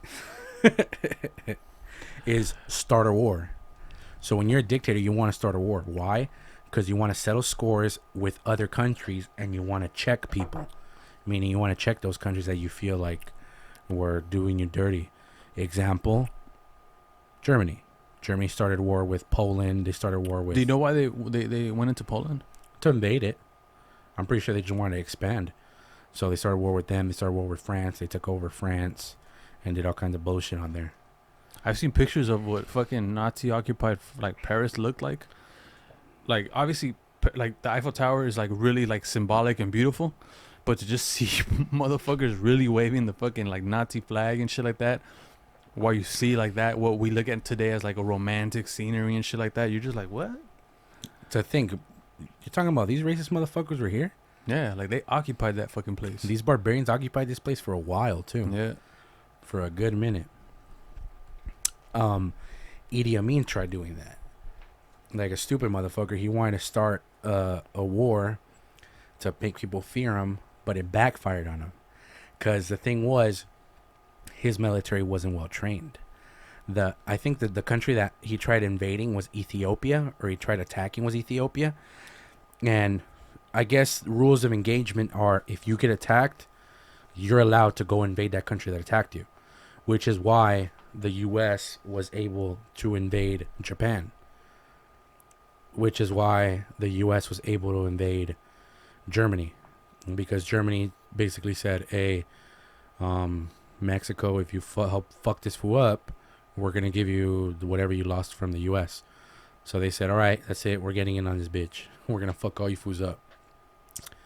So, yeah, that's basically what they did. Ethiopia came in to Uganda, fucked everybody up because their military is trained way better than the Ugandan military, which eventually led to Idi Amin's downfall. But he was one of those motherfuckers that didn't want to quit. Like, he would be on the run, like he'd be in the jungle and shit with a little CB radio and trying to throw like little propaganda speeches like, oh, the war ain't over, I'm still in control, anybody wants to say I'm not president is a liar and is a defector and they're just against me, but believe me, my people, I am still president. He would say that shit.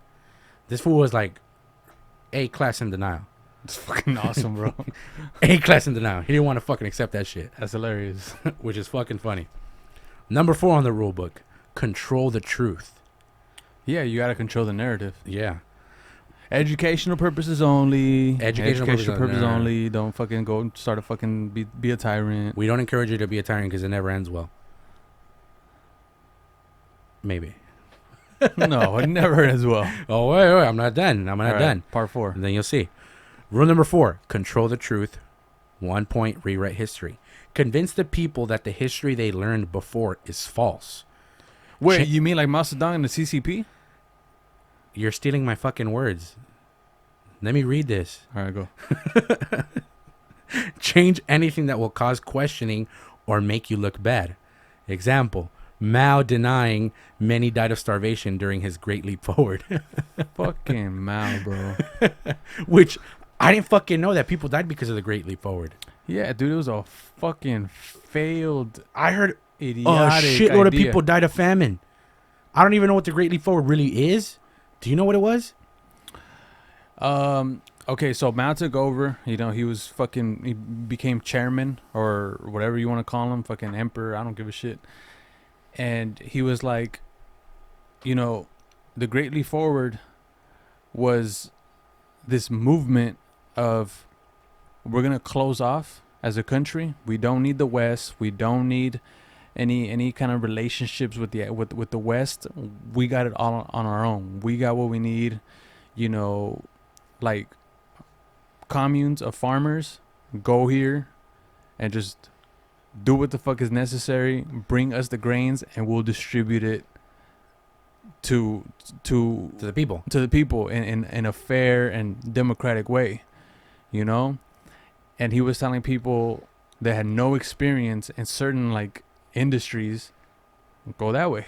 Really? Do that. So let's say you were a farmer. All right, bro. Well, now you're going to be a fucking cab driver. Dude, I was at a loss for words because the fucking alcohol hit me, bro. That's why I was like, where are my words going? But yeah, like one of the most crazy examples was he was telling fucking people that had no experience in like metal and iron to go and fucking build pig iron like in their backyards. Like he was telling farmers, you are now welders basically. You're an iron worker. Yeah, you're an iron worker. But no, but Mal, we're farmers. Like all we know is how to grow fucking rice patties or whatever. He goes, dude, unless you want me to kill all of you, you guys are now fucking iron workers. They said, nice try. You know? So he was just in his own self-belief and in his own fucking idiocy. He was just dictating and giving people roles and things that, And not even doing it in a smart way? yeah, like at some point, I swear to God, he declared war on sparrows. I heard about that. He declared war on sparrows. He was like, these guys are the problem. These guys are fucking up our crops. It's definitely not my bad leadership. It's the fucking sparrows. So, dude, I've seen creepy video of like just fucking kids, grown ass men, grown women walking around with fucking piles of sparrows, carts full of fucking dead sparrows. So can you imagine this taking on a fucking scale of like the countryside? The nationwide, yeah. Yeah, the countryside. You're talking about millions of people catching a couple, even if just a couple of sparrows a day. They wouldn't let them land on the ground to deprive them of sleep and food. They would chase them all around the countryside, the cities. These shits would like, fucking fly and be like, dude, I haven't slept in 5 days. I'm done. You know? Really? And then thinking, yeah, I'm that dude. I'm Mao. I solved the sparrow problem. Okay, well, what do sparrows eat? They eat bugs that eat crops. Yeah. So if you don't Because have, they're tiny. yeah, so you don't have the fucking sparrows to eat the fucking animal, the insects and bugs that fuck up the crops. Well, the crops were then fucked up, Yeah. and people would starve by following Mao's brilliant leadership. Fuck. I didn't fucking know he was that stupid. Dare call it into question, you'd probably get killed. Yeah, definitely. One of his, I believe it was one of his right-hand men actually got killed as well. Really? I don't know him by name. I never learned his fucking name. It's Why difficult. though? He opposed some of Mao's views. Like they agreed on some things, but Yeah. at some point he was just like, dude, this is not the way. Like, hey, bro, you gotta take a step back. Yeah, bro. and You're tripping. he would question him, his authority basically in front of other people. Oh, and that's a no-no. That's a no-no. That's a no-no. That's like dictatorship 101. If Mhm. people can kind of like humble you from your position of paramount That's leader. rule number 2, crush your rivals. Yeah, so if they break rule number 2 and make you seem human, well, you're no longer this god. Yeah. So he was just like, this guy needs to get dealt with. And supposedly he killed him, and I believe he also recorded his murder, the guy's murder. And you're talking about a dude that at some point, like, they were like together. Yeah, well, one dude that did that was Saddam Hussein. I think it was his right-hand man that he ended up imprisoning him because he was a terrorist and was also treasonous. And he had him, I think he was there for maybe like months. The wife ended up going to Saddam Hussein and personally asking him, like, hey, like, release my husband. I want my husband in my home. And they said, oh, by the end of the day tomorrow, your husband will be at your house. Brings him to her house in a coffin chopped up in pieces. Crazy ass shit. Crazy motherfucker. Like, another thing Saddam did is, I guess his sisters were married to some dudes, right? I forget their names, but they were married to some dudes that they ended up like not really agreeing with these fools, and they were like nah, like, we want to do things differently. He saw them as a threat and was planning to kill them. These fools caught wind of that, and they said, let's get out. So the guys took their wives, which were Saddam's sisters, took them to the U.S. Embassy, and were actually cooperating with the CIA. This fool finds out that they're actually cooperating and somehow convinces his sisters. He says, hey, I promise you that once you come back, nothing's going to happen to them. All will be forgiven. I just want my family with me or whatever. The women convince the husbands, my brother ain't going to do shit to you. Just come back. We're all good. Everything's gravy. It was just a misunderstanding or whatever. He's just a little mad, but don't trip. We're going to solve everything. They go back. I think within a day, they got shot up. They were trying to say that they planted like AK-47s and other like grenades and shit like that in the house, saying that these fools, I guess either it was Saddam or his people, went to go visit them for a checkup, and that these fools started firing at them. Mm. And this fool just murked them, fool made them Swiss cheese. That's fucking fucked up. Fucked up as shit. But I continue. Another rule for controlling the truth is censor everything. You mean like the CCP? Like the CCP. How you may do that? Shut down all channels of information. Censor reports on food, crime, economy, etc. One person that was really good at doing that was Stalin. It's said that people didn't really know about the potato famine until years later. It's said, I'm not too sure, which is believable because he bought that one food from the New York Times off, so I believe it. Another point, seduce outsiders. Have your useful idiots. Another thing, destroy God. No religion means no morality, which leads to no questioning, which is something we talked about before. It is true when you do cancel religion, any form of religion, any belief system, you kind of do get rid of morality, because religion does give people a sense of morality. Because, hold on, I want to add a little bit to that. Because, okay, let's say you don't believe in religion, right? But you do know. Which I don't. No, I know you don't. But let's say, I'm talking to just the hypothetical person. Let's say you don't believe in religion, but something I think we all know is that whether you believe in it or not, it's something that can be held over people who do believe in it. True. Like, even people as an atheist, you can say, in your head, you're like, I don't believe in God. But hey, God's watching you. You don't want to do a bad thing. That's true. Because God's watching you. God just saw what you just did. And they'll be like, oh, fuck, you're right. God is watching me. But if you remove that, you can say, who's to say what I'm doing is wrong? What do you mean, God? There is no God. Yeah, there is no God. What do you mean? What do you mean right, wrong? Yeah, the only person I have to respond to is to the state. Eternal Emperor. The state. You know? The state is daddy. The state is God. Yeah. Crazy. Next point. Corrupt science. Only let some science be explored. Any other theories are banned and rejected. Another one that did that was Joseph Stalin with genetics. He didn't believe in genetics. He didn't even believe in evolution. And he didn't let any scientists there explore that. There was one dude who was famous because he said that he could solve the famine problem, like the whole issue that they were having with the crops, by basically he made some science experiments that he could make sure plants were resistant to the cold, because Russia is a really cold place. And a big reason why the famine was hit was because this ended up sending people to fucking Siberia, basically, to try to grow there, where you can't grow shit. It's fucking cold as shit. Or you probably could grow something, maybe, but they weren't able to grow shit. This fool hired this scientist or whatever, and this scientist convinced everybody that, no, it's possible. I already made these fucking vegetables out there in fucking cold, and I was able to use science to make them resistant to the cold. So he publicized that as much as he could, to the point where people believed it and people weren't questioning it anymore. Nor were people allowed to test that scientist's theories, because once they were trying to test them, they would get shut down in the quickness and get rid of them. But I continue. Next point. Eliminate trust. Make people give themselves to the state. Convince neighbors to turn on neighbors for the good of the state. And a lot of people did do that, you know? A lot of people feared either repercussions from the state because they weren't being good citizens, or to try to gain points from the state, they would just go ahead and turn on each other and be like, hey, well, this was a fucking Democrat. This one believes in freedom. Get him. Right. Something that worked that way. Something that reminds you of Zuby.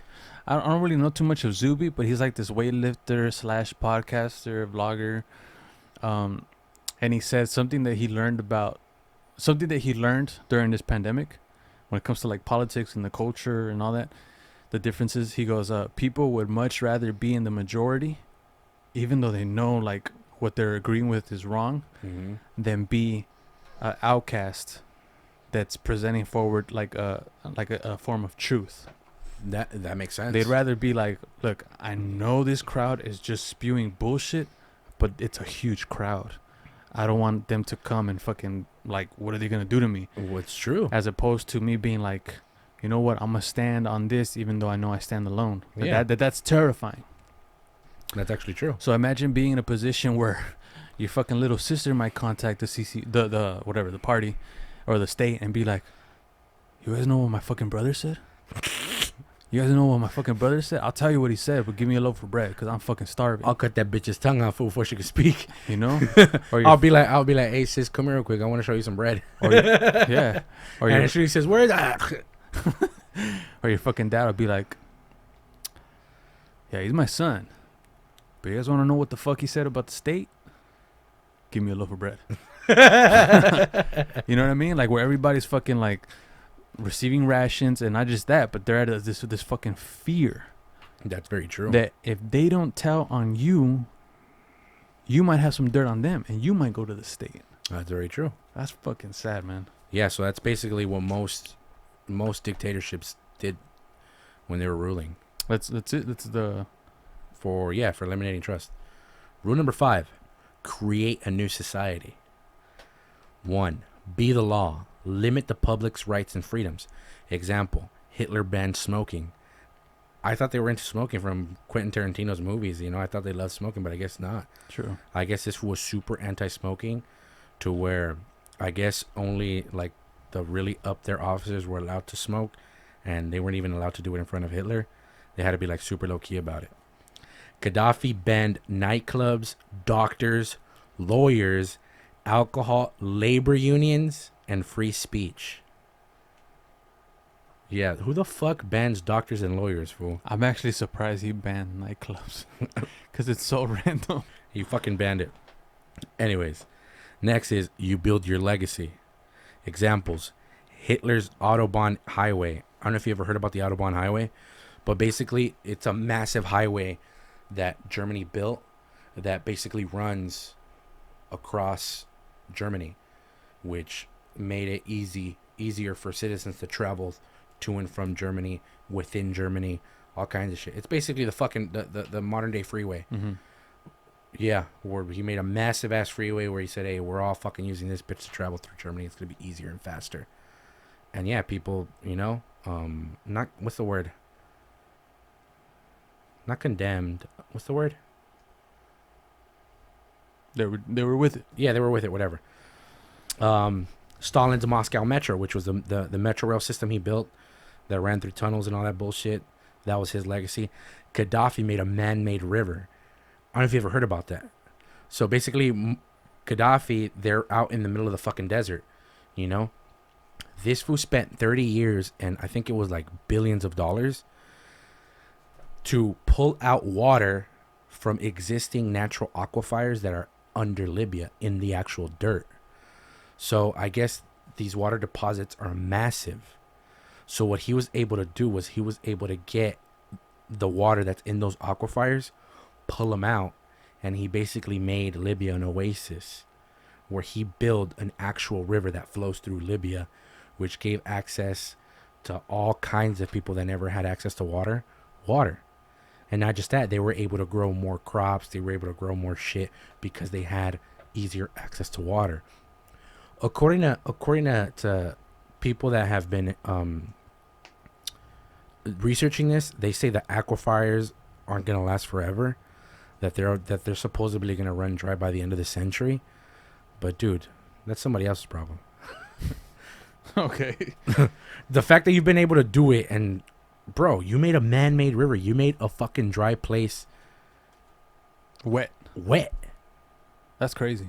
Like, it's fucking amazing. Like, you gave people like, hey, a river. You were like, hey, you motherfuckers were dying of thirst because we had to import. Like, they had to kind of like import their water. They had to get it from other places and bring it in, like haul it in. Now they don't. Now, hey, we got all the natural water we want. Like, I remember when they first opened it, when they did the inauguration, like, all kinds of people were jumping in the river, having a blast, having all kinds of fun, going like, oh, Mr. Gaddafi, you're a fucking saint, you're an angel, whatever, blah, blah, blah. So yeah, that's one thing you definitely have to. You got to build a legacy. You got to build something that people are gonna say. Whatever he was the biggest piece of shit in our country. But if it wasn't for him, we really wouldn't have had this. I really don't think anybody else would have thought of making said so and so or whatever. Next, indoctrinate the youth. Teach them what you want them to be taught to prevent free thought. Do not teach history, geography, or foreign languages. Stalin would do that, and also Muammar Gaddafi. Muammar Gaddafi actually got rid of all textbooks and only came out with something called the Green Book that was written by him and was put in every school in Libya, where kids would even be quizzed on this shit, where they had to take tests out of the Green Book. It was called that, the Green Book, not Muammar Gaddafi's literature to higher learning, whatever. No, it's called the Green fucking Book. Dude, I heard Hitler did the same thing. Yeah, with the Hitler Youth, right? Yeah, where people that opposed him, he would tell them, "It's too late. I already have your kids. Your kids have chosen me over you. Like, I'm the one that I control the future. I'm daddy now." I control the future because I control the youth's minds. Which is true. They like me. Which is true. Which is crazy how it also leads to, you ever heard that that conspiracy that supposedly there is a possibility of the Fourth Reich coming? You ever heard of that? No. Okay, so you know why they called it the Third Reich, right? No. Okay, so what Hitler said is that Reich is basically a kingdom, a reign. So according to him, that there was, or maybe according to history, that there was 3 reigns that happened in Germany. The first 2, I don't know when the fuck where they were, but the third one was when Hitler was in charge. So according to conspiracy theories, they state that all the German Nazis that fled to Argentina fled because, one, they had massive support by the Argentinian government, but also because they were allowed to, one, use the Hitler Youth, that they were able, supposedly they were able to somehow get a lot of the Hitler Youth from Germany and send them over to Argentina before Berlin fell. Before Germany got fucked, they were able to send a fuck ton of the German youth to train in Argentina. So conspiracy follows that a lot of the high-ranking officials went also to Argentina to continue training the Hitler Youth and eventually start the Fourth Reich, which is said to be happening supposedly like in the next couple of years. Which is crazy. You believe that? I don't know. Like, there are some things that I have seen that are true that is weird. Like, you know how it's said that some of the German scientists loved experimenting on Jewish twins, how they did all kinds of crazy experiments on them, like from physical experiments to even like trying to see if they're psychic and shit, where they would torture one twin to see if the other felt it and shit like that, or they would like verbally abuse one to see if the other's like mood would change and shit, like be like, oh shit, they affect them. There is a place in Argentina, this is known, I don't know what it's called, but there is a place in Argentina that is known to where there was a German scientist that lived there that conducted experiments, and for some unexplainable reason, everybody there is a twin. Oh shit. Like, you're either a twin or you're a triplet in there. So basically, like, I think last time I read it was like, I think like 90% of the people that live there are twins. They're either a triplet or they're a twin. Is that it? But no, I continue. Next, put women in their place. That's what it said. So basically what you got to do is you got to fake tolerance and equality of the sexes. A great example was Qadhafi's Amazonian Guard. You ever heard of the Amazonian Guard? Is it like a bunch of chicks? Yeah, but according to him, I learned this before Qadhafi even fell. And the only reason I learned about it is because I remember I saw one where he went to like some convention, I guess. I don't know, like a meetup with all the other countries. And he had the biggest chick out there. Bitch was taller than him, fool. Biggest chick out there as a bodyguard. He had no men on him. He had nothing but women, like, guarding him. So according to him, he always said, like, oh, I believe women could do the same exact job as men. And some women could even be better in the military than some men. Turns out that was just him being a fucking weirdo.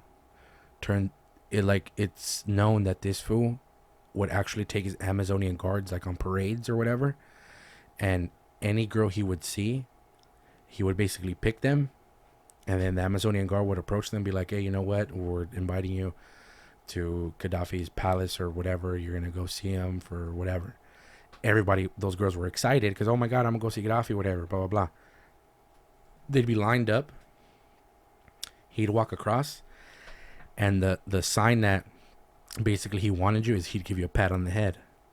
Once you got the pat on the head, everybody else was dismissed and you were taken in by the Amazonian guard. But the reality is you were getting there to be sexually assaulted by him. So he would actually molest and rape these girls, some that were as young as 14. And because he already tainted them, they couldn't go back to their parents. How are they going to go back to their parents saying, hey, well, I'm no longer a virgin or whatever? Fucking Qadhafi did it. So he would tell them, you could either go back to your parents and be shamed or be part of the Amazonian guard. They had no other option. What are they going to do, you know? They live, I guess, somewhat of a decent life being an Amazonian guard, but at the same time, you're going to have to be constantly, you know, unfortunately violated by this fucking creep. But this fool had like hundreds Of guards? of guards. Oh my god. Hundreds. It's not even funny. Hundreds. Next. Export your cause. Support and fund any outside groups that may be aligned with your cause. Perfect examples. Che Guevara. Che Guevara was a revolutionary that helped free Cuba along with Fidel Castro. Although Fidel Castro said, nah, I just want to free Cuba, fuck you. Che Guevara wanted to basically free other countries, so he ended up going to the Congo. He ended up going to other countries, I believe, to go help liberate them.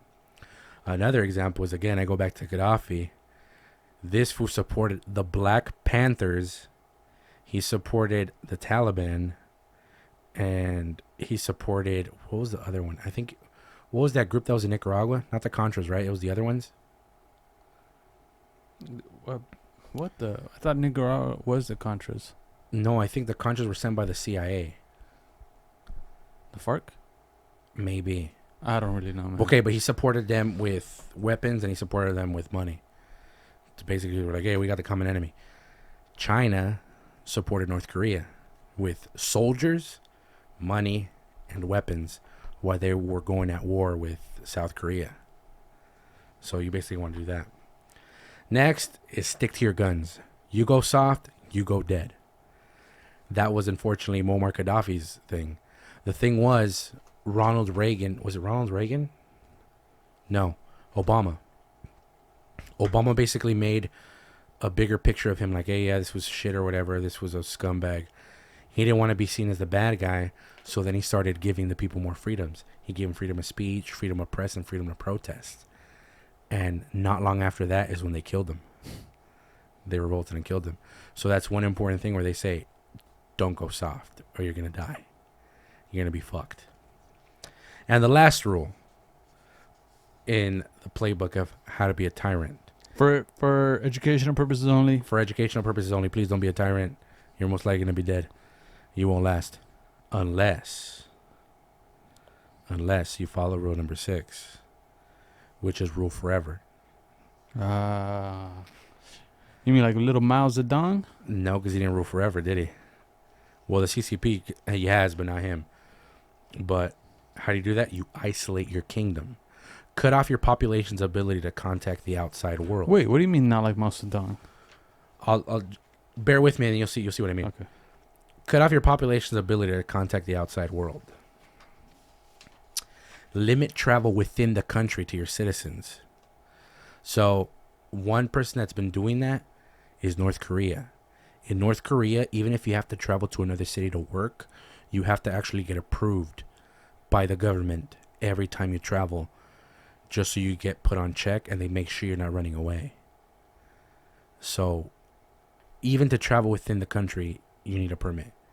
If not, they could take you to jail and put you in a work camp. Next, isolate their ability to get outside information. How does the CCP do it? The CCP limits certain websites to its people. Sometimes they even cut off the internet completely, where they're like, hey, well, too bad you're not getting shit. Stuff like that. They ban certain literature from other foreign countries. Things like that. Next, keep it in the family. Place family in key positions. You want to do a monarch-like rule. You don't want to make it a monarchy where you present yourself as the king, because that's when people revolt. But you want to make sure your family is left in positions where they're in charge of basically whatever department they're running. Clear example, Kim Il-sung, that's the name of the guy. Kim Il-sung was the supreme leader, or I think it was the eternal leader. I think he's known as the eternal leader of North Korea. So what he did is he put his family members in charge of certain departments. Kim Jong-il was in charge of propaganda. So that's what you basically want to do. You basically want to have all these key positions run by your family members, where you know there is odds of revolt, because obviously look what happened with Kim Jong-un when he killed his uncle because he thought he wanted to take over. But it's very little, because you got that trust, like, hey, well, we're family, bitch, you know? Don't fuck me over. Next, kidnap people.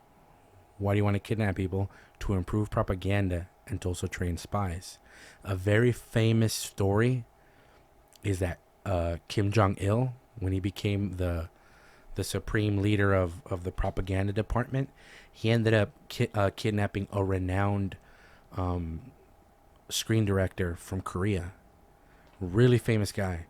And he ended up kidnapping his ex-wife, who was a very famous South Korean actress. He ended up kidnapping them from China. They ended up doing like some fucking screening in China. They got kidnapped from there and they were brought down to North Korea, where they were kept for years. I think they were kept for like 3 years without any contact with each other. They didn't even know they were kidnapped. Like the director didn't know his ex-wife was kidnapped either. He didn't find out till I think 2 years later, when they actually got reunited to meet with Kim Jong-il, to where Kim Jong-il told them, hey, we're going to let everybody know first that, one, you guys decided to remarry, and two, you guys voluntarily came to North Korea because you guys wanted to pursue your careers in cinematography. So they actually publicized that, where they actually came out on TV saying like, oh, we think we have a better opportunity in North Korea, and Kim Jong-il is super cool, he's going to make us help movies or whatever. So yeah, they ended up making movies which were decent. They were much better than the ones that Kim Jong-il produced by himself, because he was always mad that whenever he would put out his movies, Hollywood would make fun of him, because they were saying, bro, your fucking shit is whack. What kind of bullshit is this? You know, whack ass shit.